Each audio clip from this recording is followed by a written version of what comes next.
मुतअद्दिद तिब्बी मुतालों में सोने की अहमियत पर इत्तेफाक किया गया है और नींद की कमी और ज़्यादती के हमारी सेहत और बर्ताव पर असरात के हवाले से वाज़े इंकिशाफ़ात किए जा चुके हैं। ज्यों ज्यों इंसान की उम्र बढ़ती है, इसके साथ इंसान के लिए नींद का ज़रूरी दौरानिया भी कम होता चला जाता है। ताहम नींद के हवाले से बाज़ दिलचस्प मालूमात और हक़ाइक़ को हम भूल जाते हैं या फिर हम उनके बारे में जानते ही नहीं हैं। अब की खिदमत में नींद और सोने के अमल के बारे में 7 हक़ाइक़ पेश किए जा रहे हैं, जिनको एक बैन अक़वामी इदारे नेशनल स्लीप फाउंडेशन ने अपनी रिपोर्ट में बयान किया है। एक आम सूरत में वर्जिश करना जिस्म को गहरी नींद में ले जाने के लिए मददगार साबित होता है।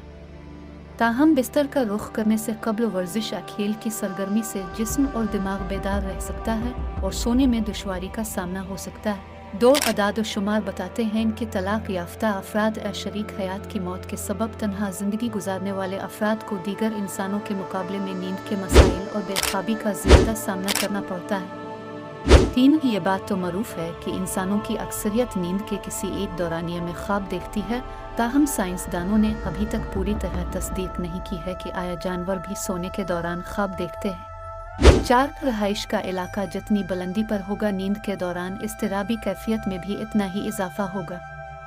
मसलन अगर आप किसी इंतहाई बुलंद मकाम पर रहाइश अपनाते हैं तो नींद के हवाले से हम आहंग होने में 2 से 3 हफ्ते दरकार होंगे। 5 कप नींद के दौरान पढ़ाई और सीखने का अमल भी कर सकते हैं।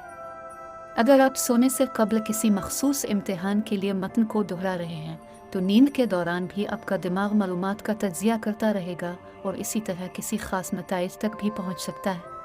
6 मतलूबा नींद पूरी करने से आपकी ज़हानत में इजाफा होता है, इसलिए कि दिमाग सोने के दौरान अपनी अदराकी सलाहियतों को मुज़ब्बत करने पर काम करता है। 7 जो लोग दिन और रात में औकात की तब्दीली के साथ काम करते हैं, इनके देरीना अमराज का शिकार होने के इम्कानात ज़्यादा होते हैं। इनमें अमराज कल्ब और मैदे और आंतों की बीमारियां शामिल हैं।